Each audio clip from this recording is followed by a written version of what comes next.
Hi hello welcome back to my YouTube channel. ಎಲ್ಲರೂ ಹೇಗಿದ್ದೀರಾ? I hope ಎಲ್ಲರೂ ಚೆನ್ನಾಗಿದ್ದೀರಾ ಅಂತ ಅನ್ಕೋತೀನಿ.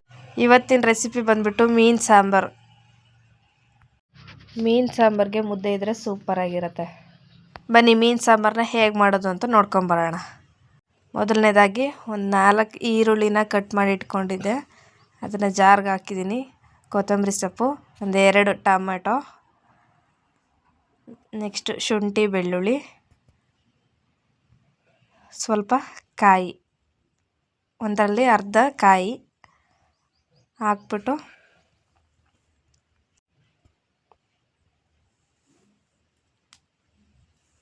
ಅದಕ್ಕೆ ಸ್ವಲ್ಪ ಮಟನ್ ಸಾಂಬಾರು ಪುಡಿ 2.5 ಸ್ಪೂನ್ ಹಾಕಿದ್ದೀನಿ. ಅದಕ್ಕೆ ಸ್ವಲ್ಪ ಚಕ್ಕೆ ಹಾಕ್ಕೊಂಡು ಸ್ವಲ್ಪ ನೀರನ್ನ ಹಾಕ್ಕೊಂಡು ಗ್ರೈಂಡ್ ಮಾಡ್ಕೊಂಡು ಬರೋಣ ಬನ್ನಿ. ಹಾಗೆ ಹುಣಸೆಹಣ್ಣನ್ನು ನೀರಲ್ಲಿ ಹಾಕಿ ನೆನೆ ಹಾಕಿ ಇಟ್ಟಿದ್ದೀನಿ. ಒಂದು 5 ನಿಮಿಷ ಅದು ಚೆನ್ನಾಗಿ ನೆಂದಮೇಲೆ ಫಿಶ್ನ ಉಪ್ಪಲ್ಲಿ ಹಾಕಿ ಎಲ್ಲ ಮಿಕ್ಸ್ ಮಾಡಿ ಒಂದು 5 ನಿಮಿಷ ಇಟ್ಟಿದ್ದೀನಿ. ಎಲ್ಲ ಚೆನ್ನಾಗಿ ಉಪ್ಪಿನ ಅಂಶ ಎಲ್ಲ ಎಳ್ಕೊಂಡಿರುತ್ತೆ.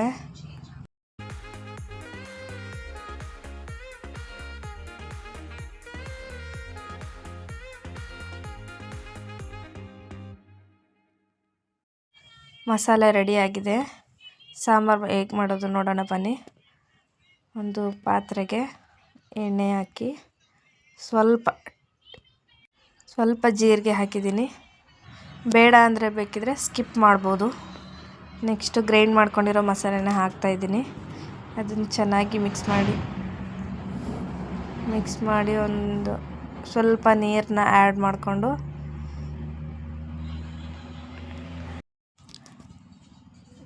ಚೆನ್ನಾಗಿ ಮಿಕ್ಸ್ ಮಾಡ್ಕೊಂಡಾದಮೇಲೆ ಅದು ಕುದಿಬೇಕು ಚೆನ್ನಾಗಿ. ಒಂದು 5 ನಿಮಿಷ ಬೇಯಬೇಕು ಅದು ಸಾಂಬಾರು. ಅದಕ್ಕೆ ಹುಣಸೆಹಣ್ಣು ನೆನೆಸಿಟ್ಟಿರೋ ಹುಣಸೆಹಣ್ಣನ್ನ ನೀರನ್ನ ಆ್ಯಡ್ ಮಾಡಿಕೊಂಡು ಅದು ಕುದಿಯುತ್ತಲ್ವ, ಆವಾಗ ಮೀನನ್ನ ಅದರೊಳಗಡೆ ಹಾಕಬೇಕು. ಸ್ವಲ್ಪ ಟೊಮೆಟೊ ಮತ್ತು ಹುಣಸೆಹಣ್ಣು ಹುಳಿ ಜಾಸ್ತಿ ಬಿಟ್ಟರೆ ಸಾಂಬಾರು ಹುಳಿ ಇದ್ದರೆ ಚೆನ್ನಾಗಿರುತ್ತೆ. ಹಾಗೆ ಯಾರೆಲ್ಲ ನನ್ನ ಚಾನಲ್ನ ಸಬ್ಸ್ಕ್ರೈಬ್ ಮಾಡ್ಕೊಂಡಿಲ್ಲ ಸಬ್ಸ್ಕ್ರೈಬ್ ಮಾಡ್ಕೊಳ್ಳಿ, ಫಾಲೋ ಮಾಡಿ, ಶೇರ್ ಮಾಡಿ, ಕಮೆಂಟ್ ಮಾಡಿ, ಹೀಗೆ ಸಪೋರ್ಟ್ ಮಾಡಿ. ನೆಕ್ಸ್ಟು ಸಾಂಬಾರು ಬೇಯ್ತಾ ಇದೆ. ನೆಕ್ಸ್ಟ್ ಇವಾಗ ಕುದೀತಾ ಇದೆ.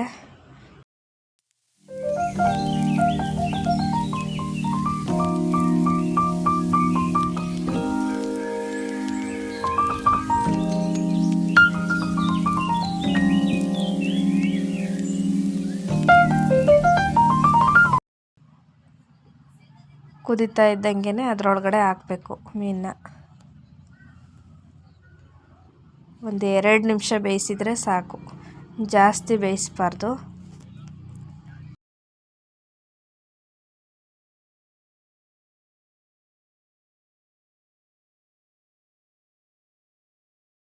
ಇವಾಗ ಚೆನ್ನಾಗಿ ಮಿಕ್ಸ್ ಮಾಡ್ಕೊಂಡಾದ್ಮೇಲೆ ಒಂದು 2 ನಿಮಿಷ ಬೇಯಬೇಕಷ್ಟೇ.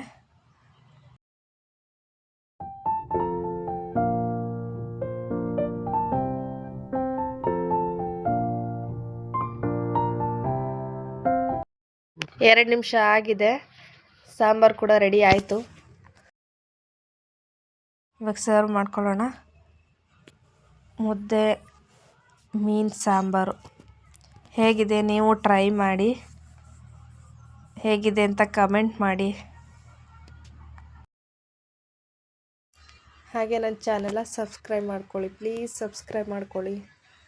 ಓಕೆ, ನೆಕ್ಸ್ಟ್ ವಿಡಿಯೋದೊಂದಿಗೆ ಸಿಗ್ತೀನಿ. ಬಾಯ್. Thanks for watching.